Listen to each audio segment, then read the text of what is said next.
Hello दोस्तों, आपका बहुत बहुत स्वागत है हमारे चैनल पर। आज की कहानी का शीर्षक है एक चुप सौ सुख। तो चलिए सुनते हैं आज की ये कहानी। एक घर में जमींदार और उसकी पत्नी रहते थे। घर में केवल दो ही सदस्य थे। जमींदार खेत में काम करता और उसकी पत्नी घर संभालती थी। वो पति पत्नी दोनों ही गर्म स्वभाव के थे।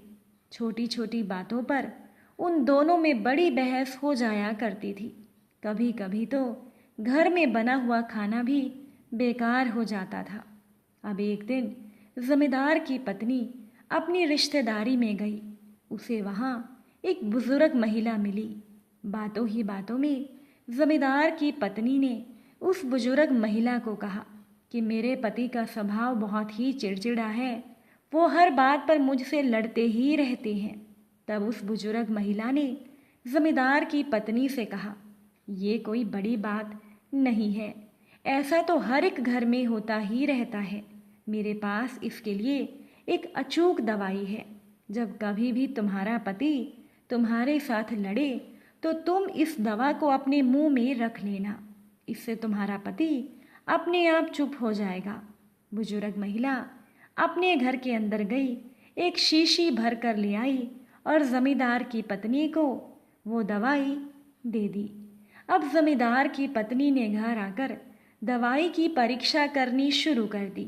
अब जब भी जमींदार अपनी पत्नी से लड़ता तो जमींदार की पत्नी वो दवाई अपने मुंह में रख लेती थी और उस दवाई से उसे बहुत असर दिखाई देने लगा।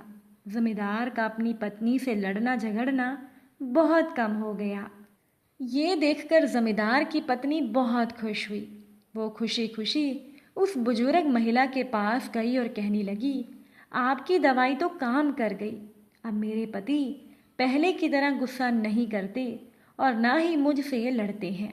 पर वो दवाई खत्म हो गई है।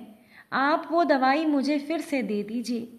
तब बुजुर्ग महिला ने जमींदार की पत्नी को कहा, जो शीशी मैंने तुम्हें दी थी उसमें तो केवल शुद्ध जल था। शुद्ध जल के सिवा उसमें कुछ भी नहीं था। तुम्हारी समस्या का हल तो केवल मौन रहने में था। जब तुम दवाई यानी पानी को मुंह में भर लेती थी तो तुम कुछ बोल नहीं सकती थी और तुम्हारी चुप्पी को देखकर तुम्हारे पति का क्रोध शांत हो जाता था। इसीलिए तो कहा गया है, एक चुप सौ सुख। जमींदार की पत्नी को अब समझ में आ गया था। वो अपने घर खुशी खुशी चली गई। तो दोस्तों, ये छोटी सी कहानी हमें ये सीख देती है कि अगर घर परिवार में अशांति का माहौल बने और एक सदस्य क्रोध में हो तो दूसरे सदस्य को शांत ही रहना चाहिए, क्योंकि अगर वो दोनों क्रोध करेंगे तो रिश्ता तो बिगड़ ही जाएगा। एक के शांत रहने से दूसरे का गुस्सा भी बहुत जल्दी ही खत्म हो जाएगा। अगर इस एक बात को हम सभी अपनी जिंदगी में उतार लें तो हमारे घर पर सुख शांति हमेशा बनी रहेगी।